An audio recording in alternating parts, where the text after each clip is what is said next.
ॐ ॐ सदाशिवसमारम्भाम् सदाशिवसमारम्भां शङ्कराचार्यमध्यमाम् शङ्कराचार्यमध्यमाम् अस्मदाचार्यपर्यन्ताम् अस्मदाचार्यपर्यन्तां वन्दे वन्दे गुरुपरम्पराम् गुरुपरम्पराम्। ॐ ॐ सहनाववतु सहनाववतु भवतु सहनौ भुनक्तु वीर्यं वीर्यं कर्वावहै करवावहै तेजस्विनावधीतमस्तु मा तेजस्विनावधीतमस्तु विद्विषावहै ॐ ॐ शान्ति शान्ति शान्ति शान्तिः शान्ति। हरि ओम्. हरि ओम्। Okay, so we are on the seventh mantra of the fourth section, 147. Very, very long, detailed explanation. And this deals with how much does Brahman permeate the body. So, when anupravesha, how much does it do anupravesha? And then we saw that, where in the Jagrat and, and Swapna Avastha, it appears as if it is there in a specific organ because the organs are functional. But in Sushupti Avastha, we saw that it is only generally available, right? And because of this, we said that the consciousness, I, the Sakshi, am always available in all the avasthas. The only problem is what? Tamna Pasyanti. Even though I am the Sakshi, and Upanishad tells you that you are the Sakshi, Tamna Pasyanti, most people do not recognize themselves as the Sakshi. Why is that so? Because it is due to the fact that the upadhis are there. The Sakshi is available, but the availability of the Sakshi, the recognition of the Sakshi is only when the body-mind complex is there, among the Indriyas, the mind and the body. And because of this close proximity, the attributes of the Sakshi are wrongly superimposed upon the body-mind complex, and the attributes of the body-mind complex are wrongly imposed upon the Sakshi. Right. So the body-mind complex we said was called Upadhi. This is where we stopped in the last class. Now, Upadhi means what? Upa. Upa means close to something. Right? So Upadhi is that which, because of being close and because of the closeness, the attributes are transferred to the other, to the Upahitam. One, Upa means close. So Upadhi has three basic features. It has to be close to the Upahitam. It has to take on the attributes of something else. And the taking on or the transfer of the attributes is actually a seeming transfer. It's a false transfer. Right? So the one which gives the attributes is called the Upadhi. The one which receives the attributes is called the Upahita. Like we all know the example of the crystal and the red bulb.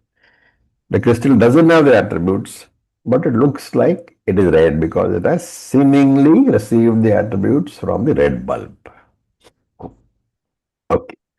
Now, of the body, sense organs, mind, and sakshi. The body is the upadhi, the body, the sense organ, indriyas, and the antakaranam. They are the upadhis. And the sakshi is the upahita. Upahitam is that which receives the attributes, right? As it seemingly receives the attributes. Now, why does the body and sense organs, etc., receive the attributes? Because they are very close, because of the anupravesha. That's one condition. And then the attributes of the body, in short, the functioning of the body, is falsely attributed to the Sakshi. That is the second condition. Sakshi is actually nirguna, free from all the attributes, free from anakriya, free from all functions.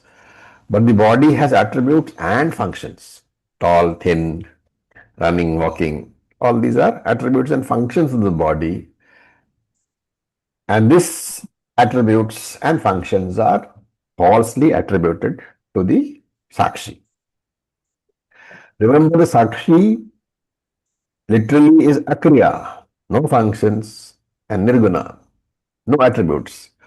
But the Sakshi is necessary for the functioning of the body.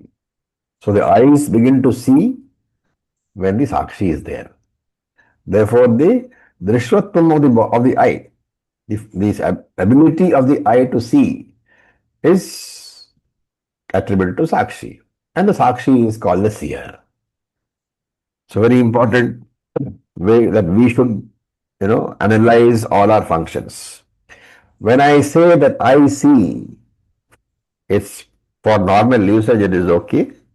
But at the back of my mind, I should know that it is the eye which sees, and the seeing of the eye is possible because of the blessing of the Sakshi.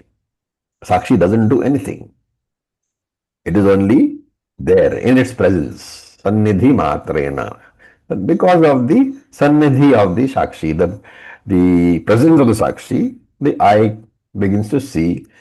But instead of saying that my eyes are seeing, I say I see, where I refers to the Sakshi.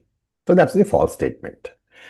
Similarly, hearing of the ears, functioning of the mind, none of these is a is none of these belongs to the Sakshi, but all of these are possible because of the Sakshi. And therefore the Sakshi, the Atma, I, am called by various names. Shrotra, Manta, Vinyata, etc. Right? And not only that, the relationships which belong to the body only, they are attributed to the Sakshi, to me, the Atma. A very unpleasant fact. Your Mata, your Pita, your Patni, your Putri, none of these really are yours. They are all superimposed attributes. Why? The mother and the father are related to you by in what manner? Because of the body. The wife and the daughter and the son are related in what manner? Because of the body. You, the Atma, you, the Sakshi, have nothing to do with this. Because of you, these relationships have come into being, but don't accept them as your relationships. So if you include the attributes, then you say, I have a wife, I have a father, I have a mother, I have a daughter, I have a son, I have a husband. But when you remove the attributes which are not yours because they belong to the body only, then you appear as the Nirvishesha Sakshi, the Sakshi having no attributes at all. But each the Vishesha is the attributes. So each Vishesha, remember, limits you, the Sakshi, from your actual nature. And when you use attributes, then you are no longer the all-pervading, limitless Sakshi, but you have become a limited Sakshi. Whenever you use the word I, use it for transactions. But behind, at the back of your mind, you should remember, I am the Atma, the Sakshi, the limitless consciousness. So this much we saw in the previous class. Now look at the next word.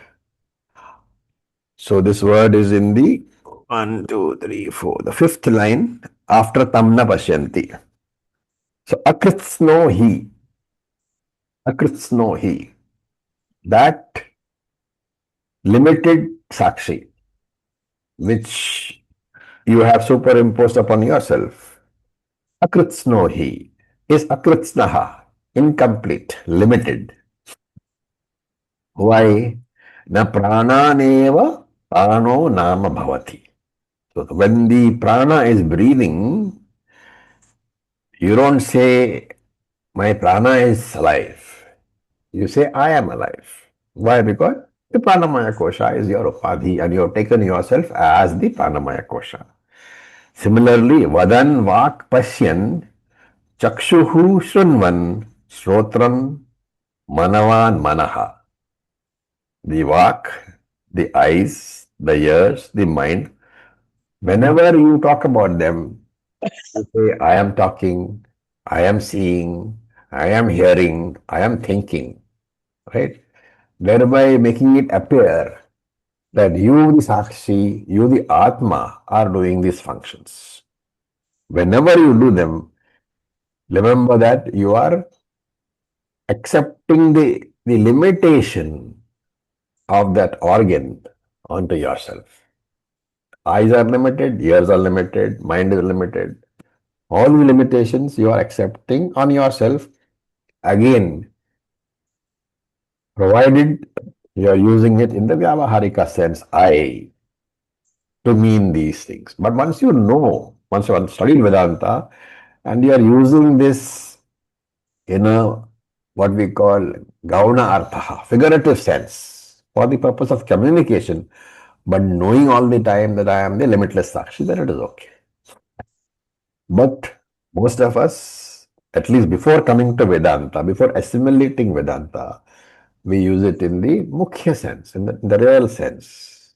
And therefore, each usage of this is limiting me, Sakshi, to the usage itself. What is the fact? The fact is all these are different names of the Sakshi based on the functions of the Upadhi. Right?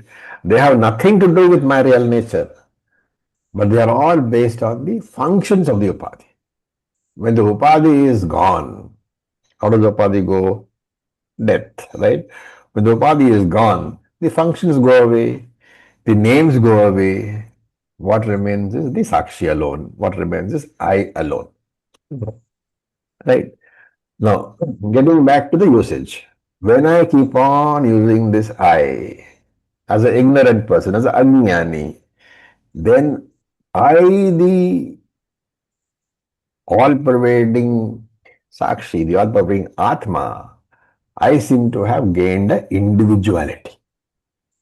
That individuality on which modern thought focuses. You have to be yourself. You know, Vedanta laughs. Now yourself is mithya. What are you focusing on yourself for?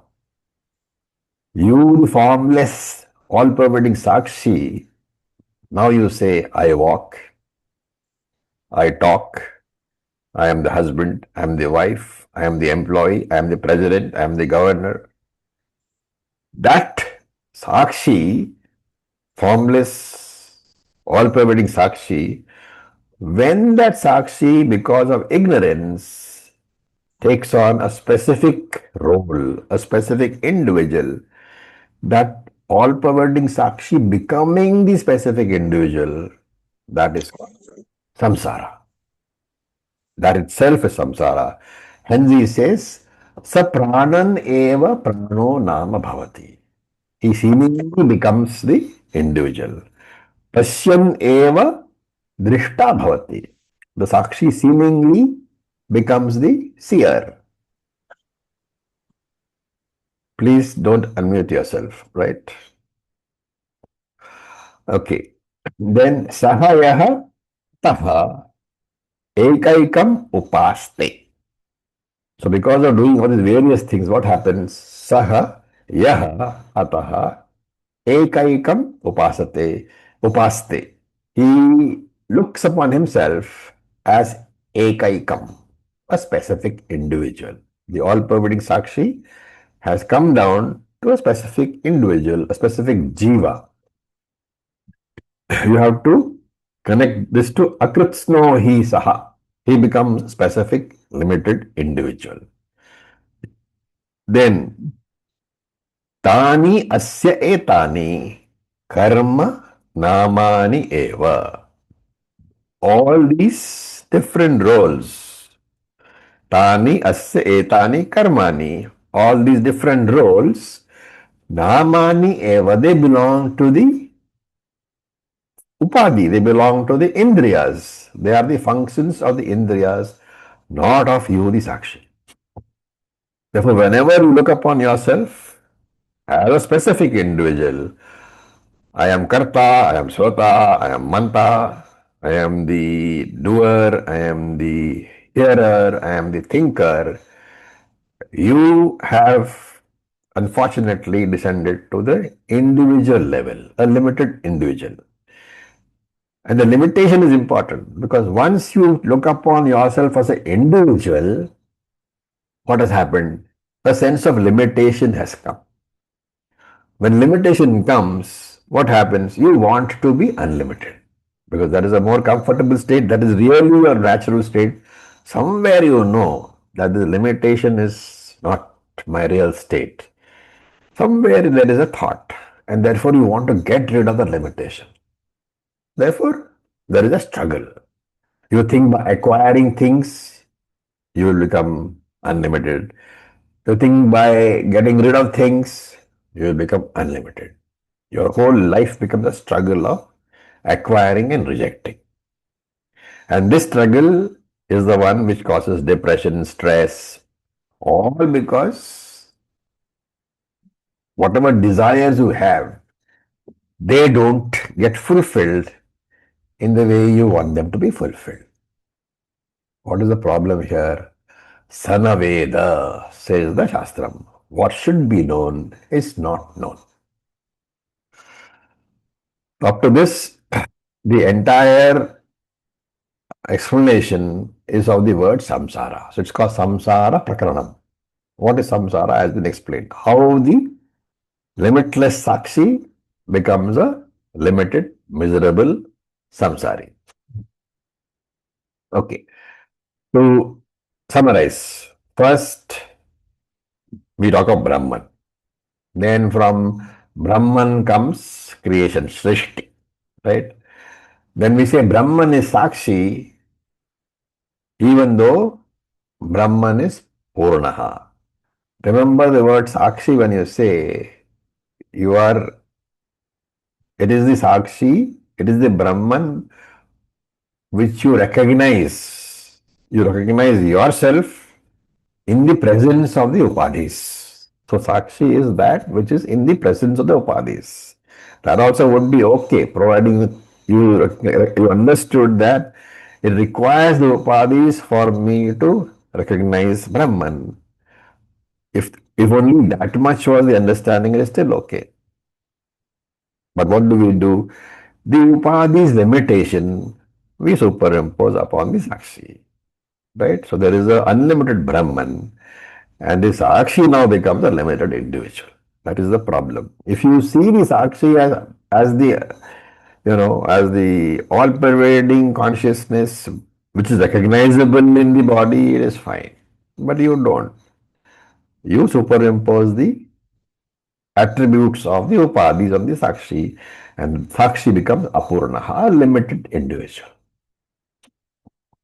Now the question is, how do I, what do I do to convert this limited Sakshi into the limitless Brahman or the limitless Sakshi? Limited Sakshi conversion into limitless Sakshi. That should be the aim. So, what is that? This is the next line. Atra hi ete sarve ekam bhavanti. So this is a very, very famous line. Atra hi ete sarve ekam bhavanti.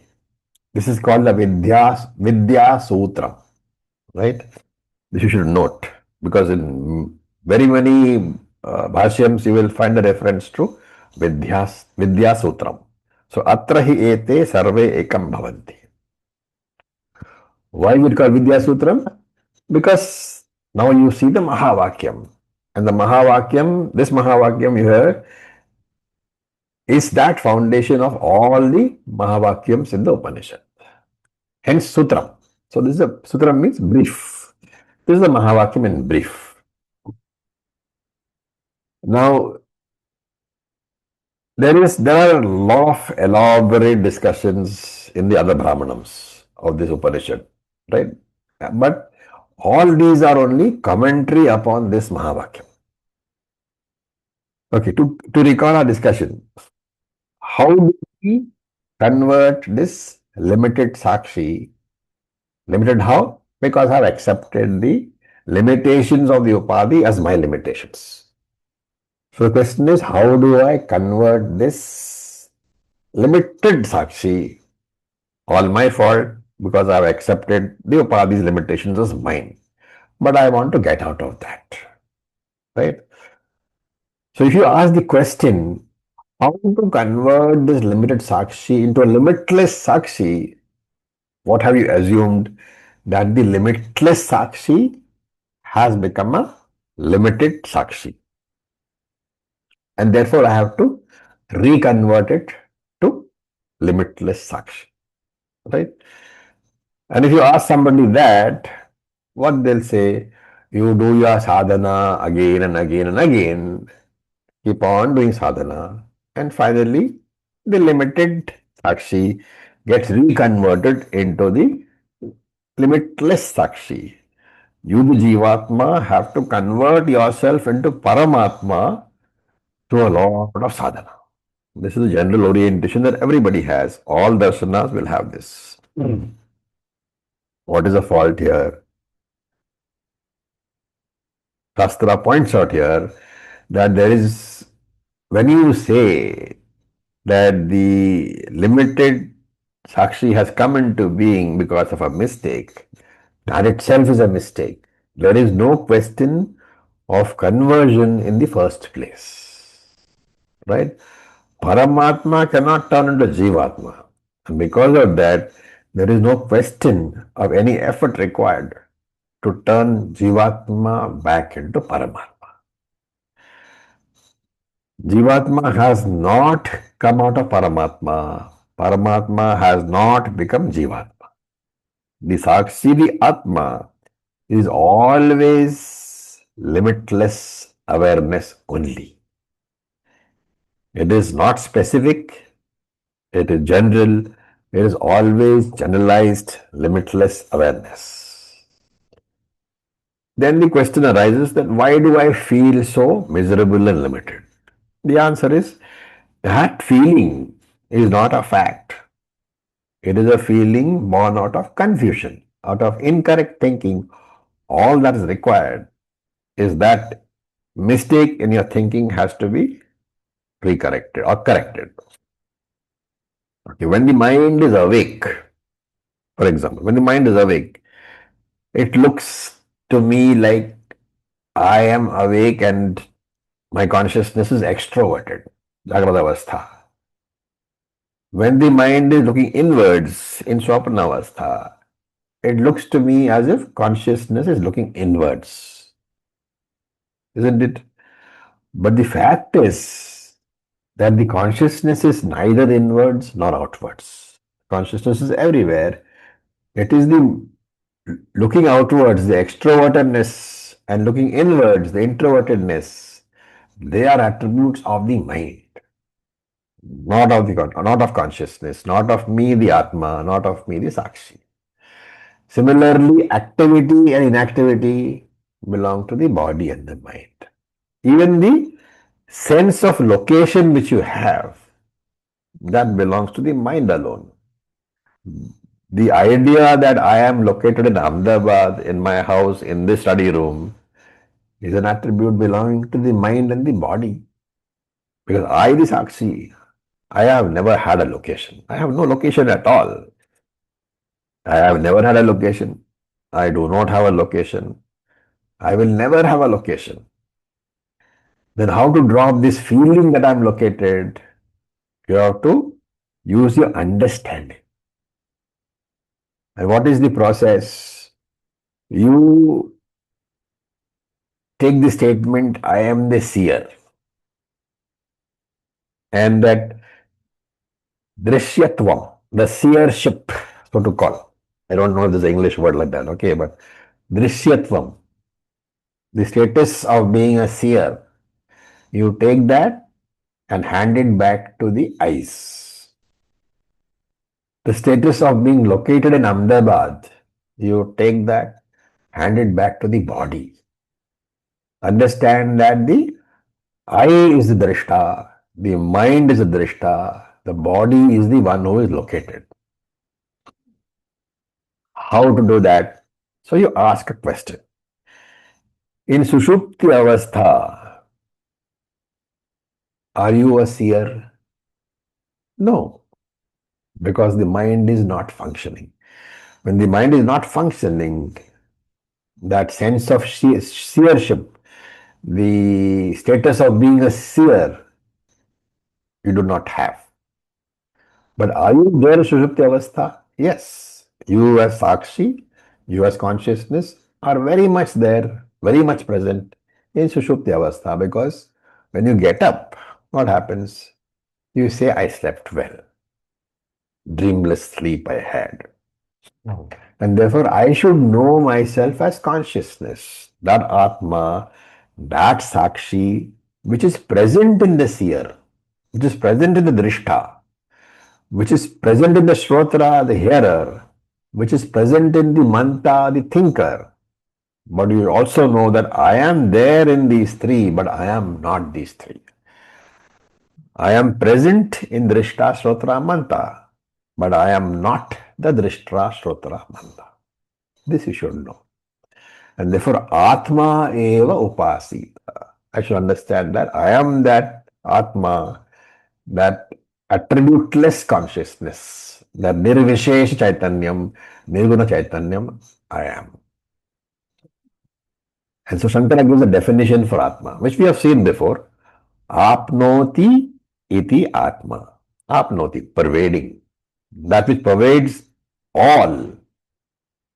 At the same time, it is different from what it pervades. That is the Atma. That is because consciousness, you the Sakshi, you the Atma, are there in the Shrotra. But you are not the Shrotra. You are there in the Drashta. But you are not the Drashta. You are there in the thinker. But you are not the thinker. Right? When you are listening to some nice song, you are the Sakshi Chaitanya, consciousness principle. But the status of hearing the song, it does not belong to you. It is not your real nature. Because in Sushupti Avastha, when you don't hear anything, because the mind is resolved, you continue to be the Sakshi. Therefore, any role that the body mind complex, Indriyas, plays requires consciousness. Every status that you have, every role that you have, is because of a specific function of a specific organ. So it's Upadi Dharma. But remove that organ, remove the Upadi, what do you have? Nirvishesha Chaitanyam, the Atma, the Sakshi.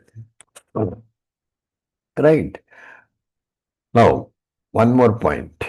The Manta, the thinker, the Drishta, the seer, right?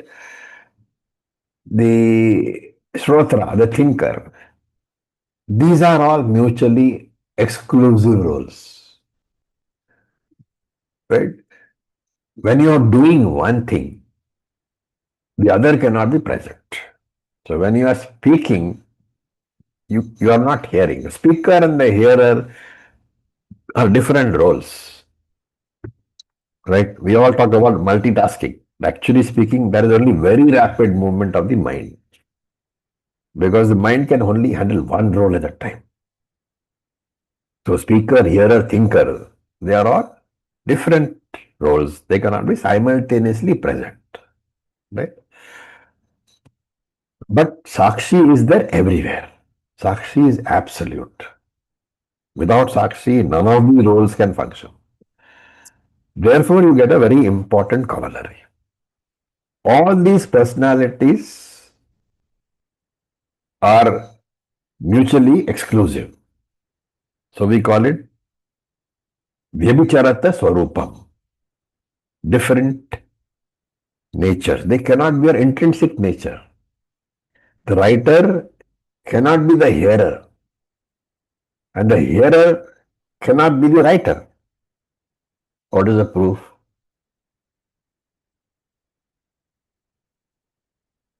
Proof is present right here. When you are listening, you should be listening. If you try to take notes, if you try to become a writer, at the time that you are being a hearer, you will miss something, right?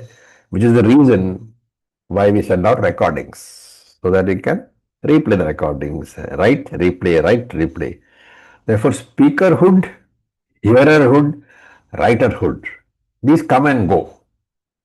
The idea is whatever is agama apaihi, that cannot be your real nature. Therefore, all the roles are incidental, they are not intrinsic, they are not your real nature. And therefore, Atma eva upasita. One should know yourself as the Nirvishesha Chaitanyam. Upasita here in this sentence is not meditation, it is to understand. I should understand Atma eva upasita. I should know that I am the Atma. I am that attributeless consciousness, Nirvishesha Chaitanyam, Nirguna Chaitanyam. And atra hete sarvam sarvam ekam bhavanti. In this atra, in this Nirvishesha Chaitanyam alone, sarvam ekam bhavanti. Everything is superimposed. All the roles, they come onto this Nirguna Chaitanyam, they are superimposed and they go away. So atra here, very important word. Atra is the adhisthana Chaitanya. In the consciousness alone, which is the substratum of all these roles, atra hi ete, all these roles, ete means all these what? Shrotra, mantra, etc. All these roles, sarvam ekam bhavanti, all these are found as superimposition on this adhisthana chaitanyam, on this nirvishesha consciousness only. So when the organs are functioning, I put on the role of the hearer, the thinker, the talker. When the roles drop, I remain as Nirvishesha Chaitanya. This Chaitanyam, this consciousness, which is free of all roles, which is free of all upadhis, the unconnected consciousness, consciousness not connected to any of the states, neither to Jagrat, nor to Sushupti, nor to Swapna. This consciousness is I, Sakshi, the Atma. Right? And that Atma is Brahman. Which Brahman? The Brahman alone which was present before creation, and because of which all Nama Rupas, names and forms have come. These names and forms, they are temporary. They come and they go. But I don't have the coming and going, because I am the Adhishthanam. I am always present. So this is the Vidya Sutram. Right? A very brief explanation of what the Mahavakyam is. So Vidya here becomes Mahavakyam. Mahavakyam, we all know, is Jivatma Paramatma Aikya Vakyam. A sentence which expresses the relationship, the oneness, not relationship, the oneness between Jivatma and Paramatma.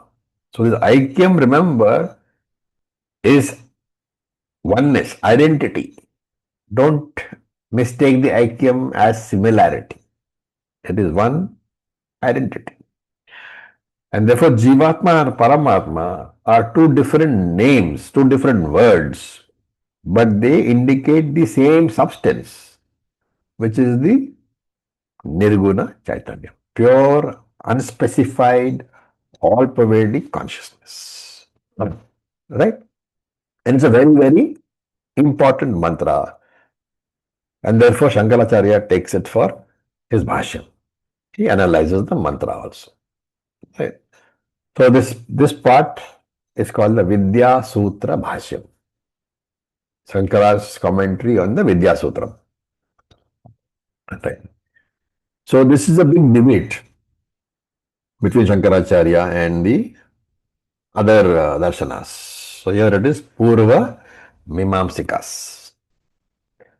Now Purvamamsa literally means analysis of Veda Purvam. So that's why the Purva word refers to Karma Kanda, the ritualistic portions of the Vedas. And because Karma Kanda deals with actions, the Purva Mimamsika's focus is always on karma. And they stick to the those portions of the Vedas which are full of karmas, that is to say, which are full of vidhi nisheda, do's and don'ts. So commandments which say do this and commandments which say do that. Don't do that. So commandments which say do this is vidhi vakyam. And commandments which says don't do this or prohibit something, they are nisheda vakyam, generally referred to as vidhi nisheda vakyams. And when you say vidhi nisheda vakyams, you are referring to the karma kanda part of the Vedas where there are instructions, mandates, right?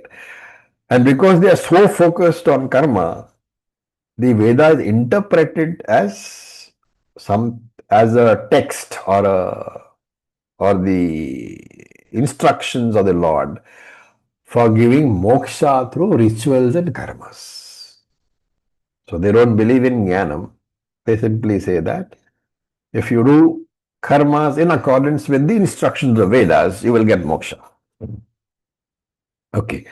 Now, Shankaracharya says here that, okay, you can apply the principles of the commandments, right? And but you can apply the principles where? Only in the case of karma kanda, right? Because commandment is to do something or not do something, and that is there only for karma only. It cannot be applied in jnana kanda. Why? Because in jnana kanda there is no vidhi nishedha, there is no doing something or prohibition from doing something. What is jnana kanda? It is a matter of knowing something, right? So Uttara Mimamsa, the analysis of the Jnana Kanda, we say that there is no Vidhi Nisheda in Vedanta. What is the problem now?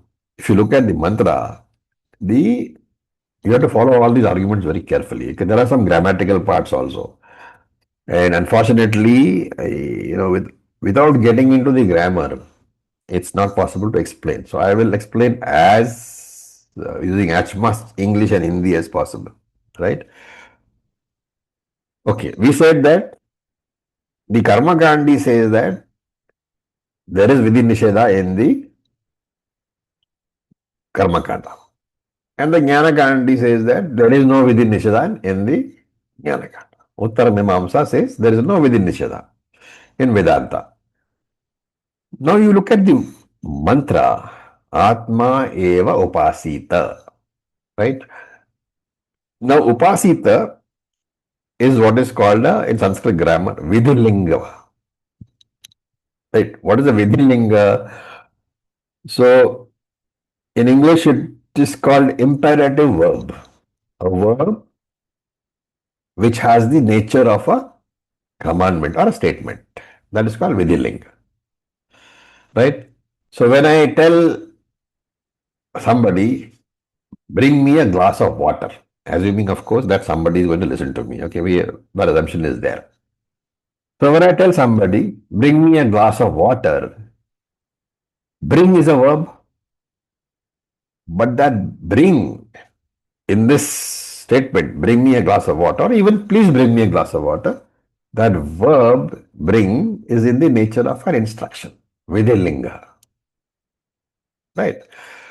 Now, the Purva Mimamsika takes this and says your statement that Vedanta contains no Vidhilinga is not correct because you see here only Atma eva upasita. Upasita is a Vidhilinga. Therefore, Vidhi is an action. Therefore, there is no difference between Vedanta and Karma Kanda, between Jnana Kanda and Karma Kanda. Right? So here also you will find that there are instructions to do things.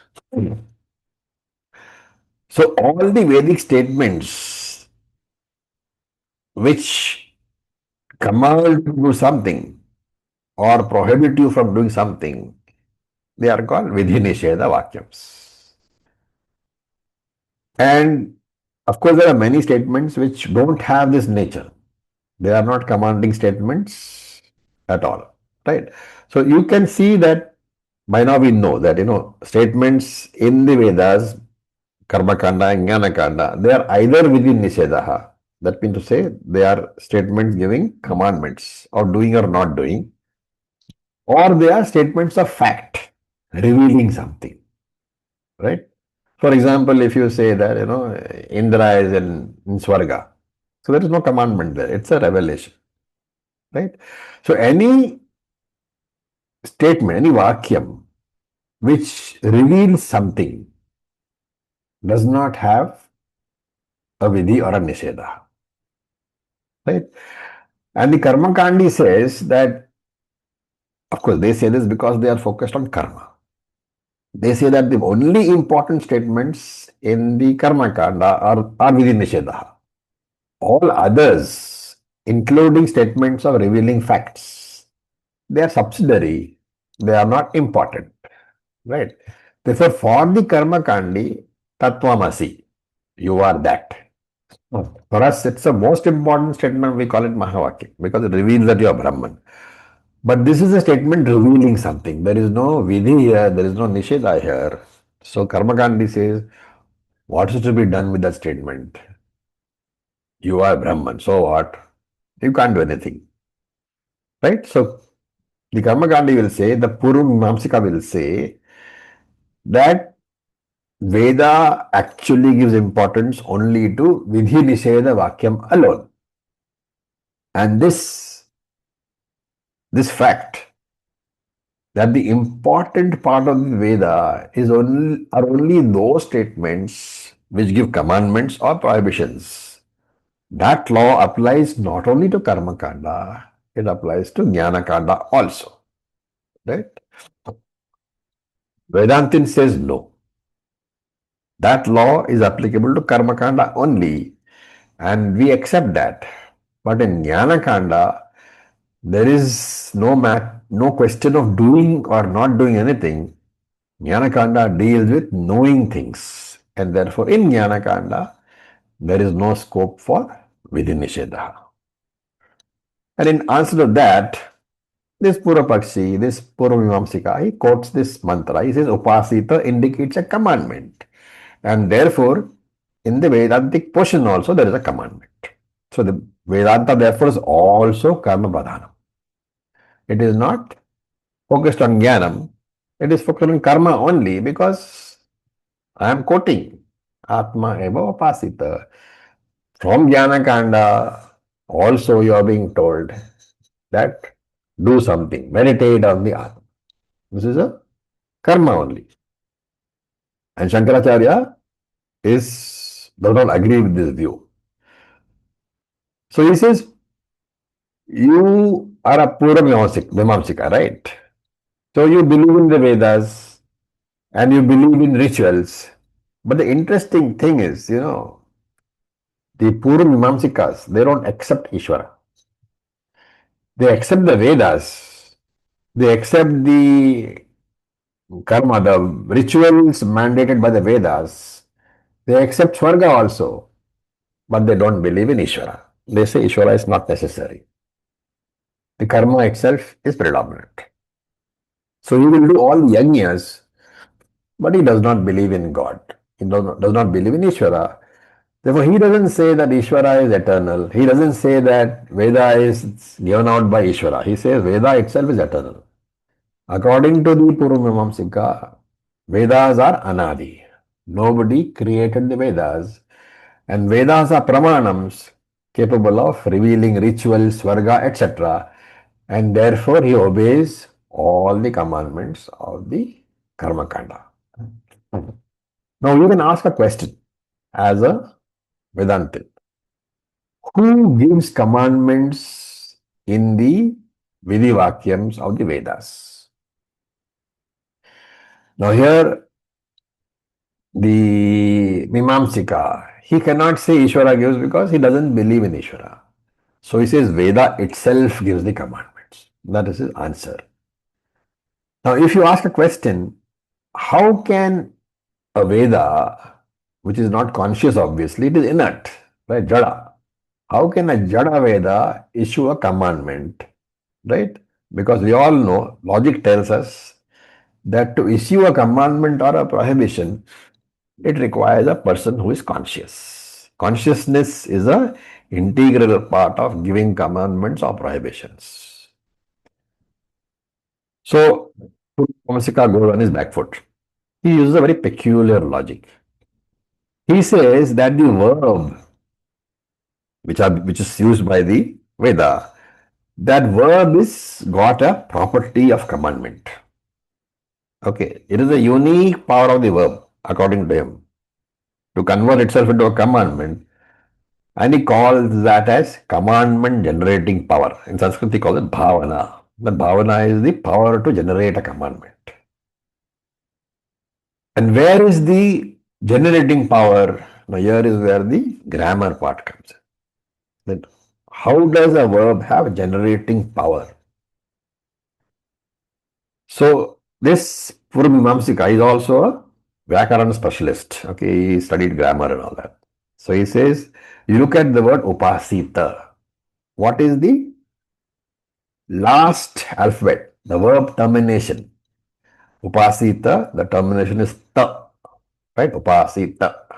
And he says that ta is the part of the verb which generates the command. And therefore he calls it the Shabda Bhavana, also called Shabdhi Bhavana. So if you ever come across these words, you should know what it means. The Shabda Bhavana or the Shabdhi Bhavana is used by this Mimamsika to say that it is the power in the verb to generate a command. How does it happen? The moment a person listens to the word, for example, upasita, he gets the understanding. What understanding? I am being asked to do an action. I should do this action. So it's called kartavya buddhi. The understanding that you are being asked to do a action. Right? For example, if I ask you to switch on a fan, right? It is not a mere statement. When I say, could you please switch on the fan? The moment the statement is uttered, it's a statement of command. Therefore, you assume that the fan is to be switched on, which means that when I make that statement, could you please put on the fan? The kartavya buddhi is there in you. The understanding that I should switch on the fan. It's a very peculiar argument. The inclination to switch on the fan is generated by the commandment. When I say please switch on the fan, what happens is that you are inclined. A thought is generated in you that I should switch on the fan. Right? So this inclination is called Artha Bhavana or Arthi Bhavana. Right? Okay, so let's just revise that again. The power of the verb to create the command is Shabdhi Bhavana. The inclination which you get on hearing the command to obey the command is called the Artha Bhavana or Arthi Bhavana. Therefore, the power of the verb, combining these two, the power of the verb to create the Arti Bhavana is called the Shabdhi Bhavana. Right? There is total silence on your part. Is it okay so far? Are we following? Yes. Yes, Yes. sir. Yes, Okay. yes. So the power of the verb, the power in the verb to create the inclination in your mind is the power of the verb to create the commandment. So in Sanskrit, the power to create the Arthi Bhavana is called the Shabdhi Bhavana. Where does the Arthi Bhavana happen? In your mind. Right? The Shabda Bhavana is present in the Shabdaha. And it is the Arthi Bhavana which is responsible for the action being completed and the fruits of the action being obtained. Right? Now, when you talk about the Arthi Bhavana or the Arth Bhavana, there are three factors. Amshatrayam. There are three factors. Kim Kartavyam is number one. What is to be accomplished? Number two, Kena Kartavyam. In what manner or what tools do I need to accomplish that? Right? And the third one is Katham Kartavyam. How can I accomplish? So there are three factors. What is to be accomplished? Kim Kartavyam. What are the tools? By what means I should accomplish? Kena Kartavyam. And the methodology to accomplish Katham Kartavyam. Therefore, Artha Bhavana or Arthi Bhavana has got these three functions, three factors. Kim Kartavyam, Kena Kartavyam, Katham Kartavyam. Right? Now, Kritika says that if any mantra has got a Vidhi Vakyam, then it is centered on the Vidhi Vakyam. In fact, a mantra, if appearing in a particular chapter itself, then he says the Vidhi Vakyam is there in the chapter means that the whole chapter is focusing on answering these three questions only. Kim Kartavyam, Kena Kartavyam, Katham Kartavyam. And therefore he says you should apply the same law here in this particular section also. What is the Vidhi? Atma iti eva upasita. This is the Vidhi. How do you know? The verb termination is ta. Ta means you should do. Right? Yeah. So Atma eva upasita is the Vidhi in this chapter. And therefore, as an answer to that, this entire chapter is there. So with the answer to these three questions, when you know the answer to these three questions, you will fulfill the Vidhi and therefore you will know the Atma. So there is Vidhi Bhavana in Jnanakanda also. Right? Now, Shankaracharya says, take the case of Jyotisthoma Yaga, one of the yagas, right? So in the case of Jyotisthoma Yaga, what you are saying is possible. How? There is first knowing what you have to do. How do you do that? First you study the mantra, and what comes out of study is that you will come to know what is to be done. You will come to know how this is to be done. You will also come to know with what instrument it is to be done. Right? Therefore, the three factors, Kim Kartavyam, Kena Kartavyam, Katham Kartavyam, you will come to know after studying the particular chapter or the section. And then, after getting the knowledge, you can perform the actions as mandated in the Vidhi Vakyams. Right? First knowing, then doing. Therefore, having known what is to be done, then only you can complete the yagya. You have to pick up the pile of the fire, all those firewood in the manner which is prescribed, all those things you have to do, and therefore you perform the yaga afterwards by knowing what is to be done, what are the individual steps to be done, and then you follow the instructions. So he says that is fine in the case of rituals like Yodhishthava yaga. Or any yaga for that matter. Yeah. Nachiketas yaga also you can think of. Any yaga, you should know what is to be done, how it is to be done, and with what you have to do. And then you can do. He says, now come to the Upanishad. You read the chapter or the Prakaranam. So Atma is defined in the chapter. The Vakyams define the Atma. What happens after I read the chapter? I come to know what is the Atma, what are the sadhanas necessary. Right. So after that, I want to fulfill the commandment. So it is like, after knowing what Jyotishtama Yaga is and how to do it, then I fulfill the commandment by doing the yaga. Here also, by knowing Atma through various Vakyams, I want to fulfill the Vidhi Vakyam, which is what? Atma eva upasita. Know the Atma. Right? What is the problem?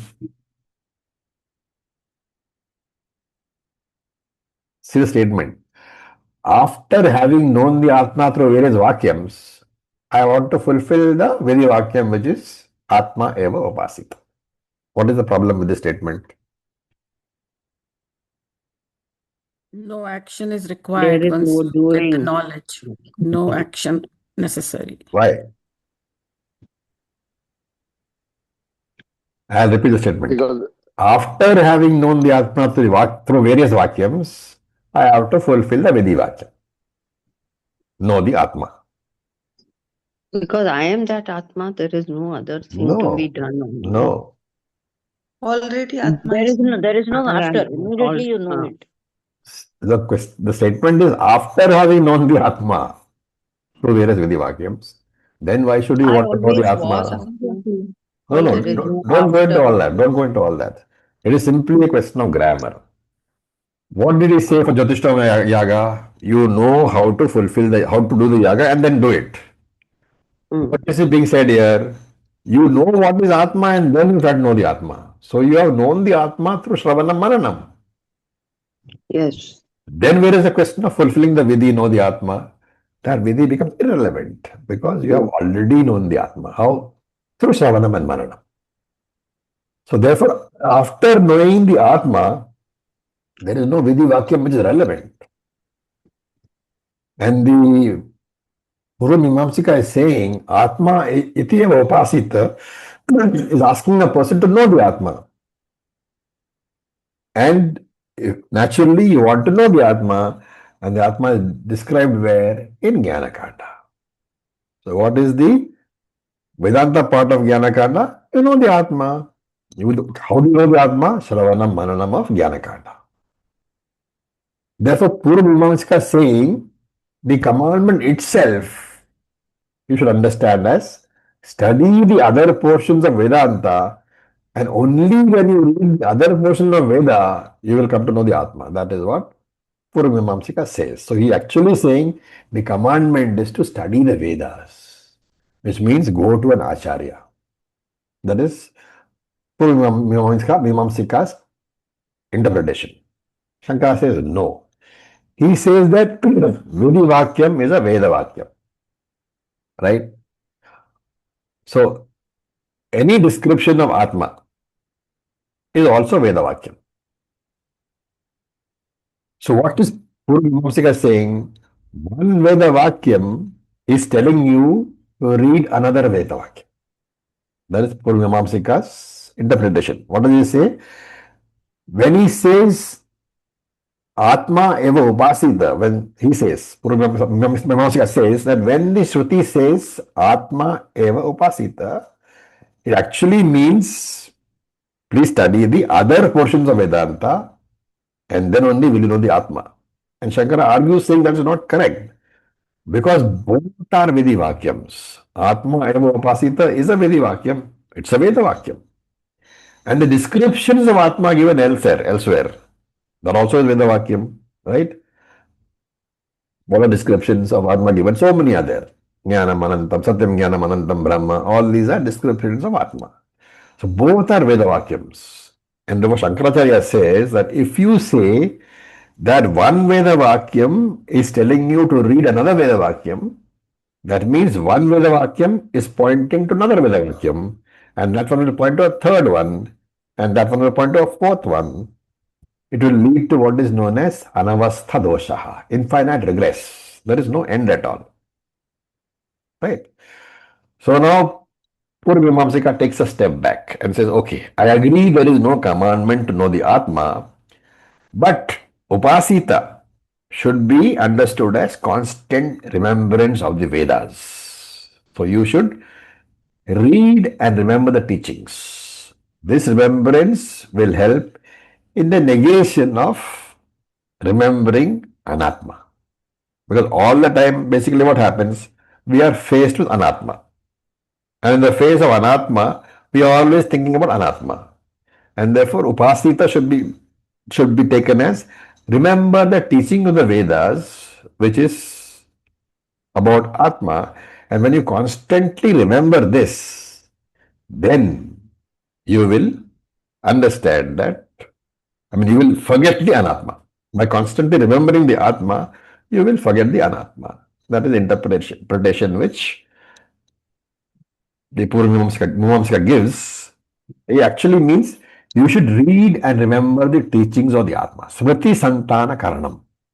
Always remember the teachings.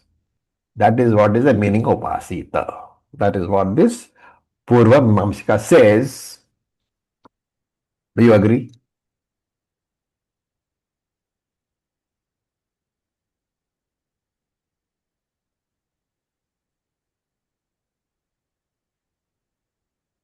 Sounds very reasonable, right? Yes. But what is constantly remembering that your Atma? What is that called? Nididhyasana. And what are we talking about? Talking about karma. Shravanam. We're talking about Shravanam of the Vedanta. And therefore Shankaracharya says, no, I don't accept that also. Why he doesn't accept, we will see in the next class. Om Purnamadav Purnamidam Purnat Purnamudachyate Purnasya Purnamadaya Purnamadaya Purnameva Vasishyate Vasishyate. Om Om Shanti Shanti Shanti Shanti Shanti Om Tat Sat Om Shanti. Namah Shivaya. Thank you for your patience. Om Om Om. Thank